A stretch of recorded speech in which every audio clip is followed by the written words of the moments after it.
Dogfight, 1973, by Mack Reynolds.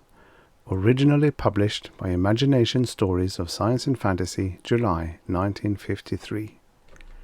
Narrated by Trussel. My radar picked him up when he was about 500 miles to my north-northeast and about 45 miles above me. I switched the velocity calculator on him as fast as I could reach it. The enemy ship was doing 16, possibly even 16 and a half.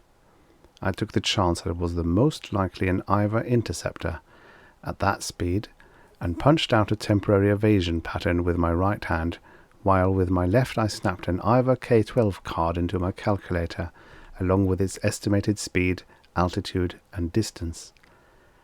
It wasn't much to go on as yet, but he couldn't have much more on me, if as much. Inwardly I congratulated myself on the quick identification I'd managed. He was near enough now for my visor screen to pick him up. At least he was alone. That was something. My nearest squadron mate was a good minute and a half away. It might as well have been the century. Now this is what is always hard to get over to a civilian. The time element. Understand, it will take me a while to tell this, but it all took less than 60 seconds to happen. He had guessed my evasion pattern already. Either guessed it, or had some new calculator that was far and beyond anything our techs were turning out. I could tell he'd anticipated me by the bong-sonic roll he slipped into. I quickly punched up a new pattern based on the little material I had in the calculator. At least I'd caught the roll. I punched that up, hurriedly, slipped it into the IBM, guessed that his next probability was a pass, took a chance on that and punched it in. I was wrong there. He didn't take this opportunity for a front-on pass. He was either newly out of their academy or insultingly confident. My lips felt tight as I cancelled the frontal pass card, punched up 2 more to take its place. The base supervisor cut in on the phone. "It looks like old Dimitri himself, Jerry, and is flying one of the new K-12A models. Go get him, boy." I felt like snapping back. He knew better than to break in on me at a time like this. I opened my mouth, then shut it again. Did he say K-12A? Did he say K-12A?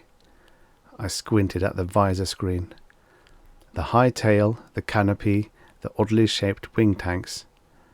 I'd gone off on the identification. I slapped another evasion pattern into the controls, a standard set. I had no time to punch up an improvisation. But he was on me like a wasp. I rejected it, threw in another set, reject, another. Even as I worked, I kicked the release on my own calculator, dumped it all, selected like a flash an Iver K-12A card and what other estimations I could make while my mind was busy with a full-time job of evasion. My hands were still making the motions, my fingers were flicking here, there, my feet touching here, there, but my heart wasn't in it. He already had such an advantage that it was all I could do to keep him in my visor screen. He was to the left, to the right. I got him for a full quarter second in the wires, but the autogunner was too far behind, much too far. His own guns flicked red. I punched half a dozen buttons, slapped levers, tried to scoot for home. To the left of my cubicle, 2 lights went yellowish, and at the same time my visor screen went dead. I was blind. I sank back in my chair, helpless. The speed indicator wavered, went slowly, deliberately to 0. The altimeter died, the fuel gauge. Finally, even the dozen or so trouble indicators here, there, everywhere about the craft. $15 million worth of warcraft was being shot into wreckage.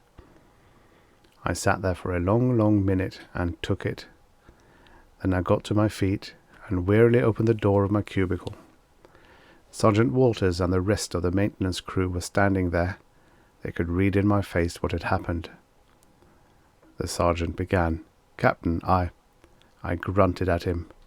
"Never mind, Sergeant. It had nothing to do with the ship's condition." I turned to head for the operations office. Bill Dixon strolled over from the direction of his own cubicle. "Somebody said you had just had a scramble with old Dimitri himself." "I don't know," I said. I don't know if it was him or not. Maybe some of you guys can tell a man's flying, but I can't. He grinned at me. Shut you down, eh? I didn't answer.